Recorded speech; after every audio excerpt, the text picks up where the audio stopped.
The Fat Controller sat in his office and listened. The Fat Controller frowned and said, "Oh, what a nuisance passengers are! How can I possibly work with all this noise? Oh dear, oh dear, oh dear, oh dear!" "Yes, what is it?" It was the station master, looking very worried. "There's trouble in the shed, sir. Henry is sulking. There is no train, and the passengers are saying that this is a bad railway." "Indeed? Really? We cannot allow that.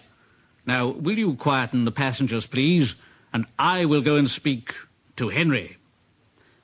The Fat Controller found Henry, Gordon and James looking sulky. "Now, come along, Henry. It's time your train was ready." But Henry wouldn't answer. It was Gordon who said, "Henry's not going, so there, and neither are James or I. We won't shunt like common tank engines. We're important tender engines, if you don't mind. You fetch our coaches for us, and we'll pull them. But we won't shunt. Tender engines don't shunt. So there." And all three engines let off steam in a cheeky way. And the Fat Controller said, "Oh, indeed. Engines on my railway do as they're told. I'll go and find Edward." Edward was shunting. "I say, Edward, leave those tracks, will you please? I want you to push coaches for me in the yard." "Oh, thank you, sir.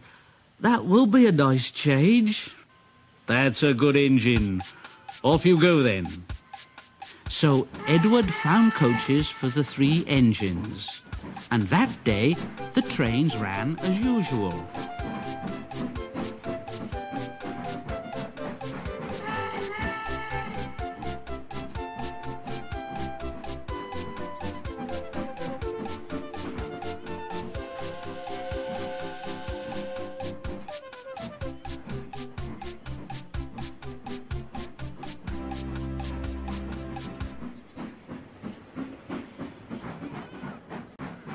But when the Fat Controller came next morning, Edward looked unhappy.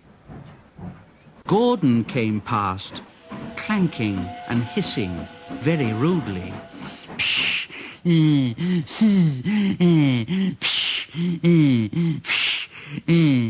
"Why, bless me, what a noise!" "I know. They all hiss at me, sir. They say tender engines don't shunt. And last night they said I had black wheels. I haven't. Have I, sir?" "No, Edward, of course you haven't. You've got nice blue ones, and I'm proud of you. Tender engines do shunt, but all the same, you'd be happier in your own yard.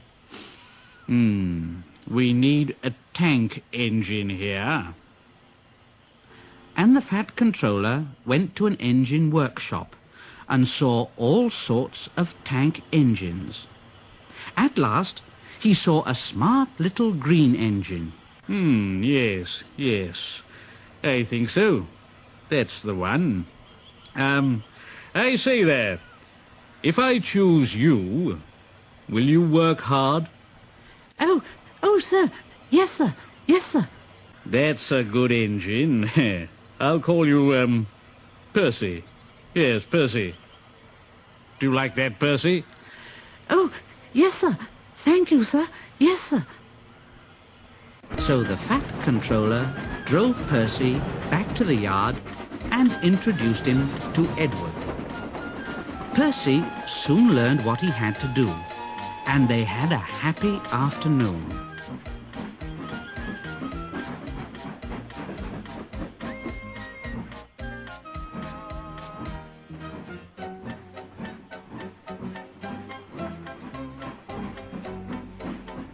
And then Henry came by, hissing as usual.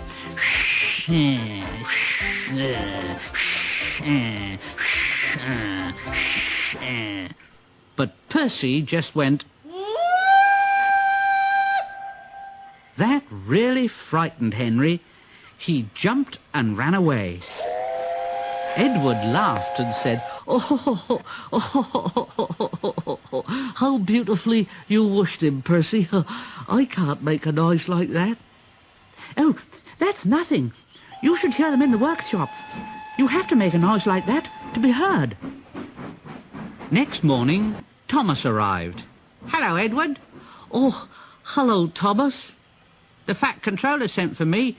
I expect he wants help. Oh, he does indeed, Thomas. Here he comes now. Well done, Thomas. You have been quick. Now listen, Henry, Gordon and James are sulking. They say they won't shunt like common tank engines, so I've shut them up. And I want you both to run the line. Common tank engines, indeed.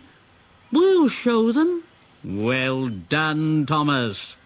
And Percy here will help too. Won't you, Percy? Oh, sir. Yes, sir, please, sir. Edward and Thomas pulled the trains. They started at opposite ends and whistled to each other as they passed. There were fewer trains, but the passengers didn't mind. They knew the three other engines were having a lesson.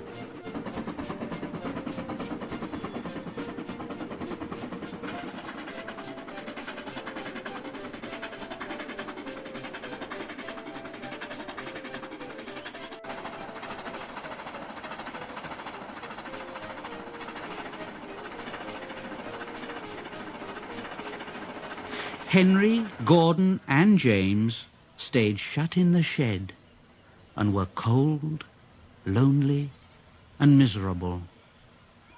They wished now they hadn't been so silly.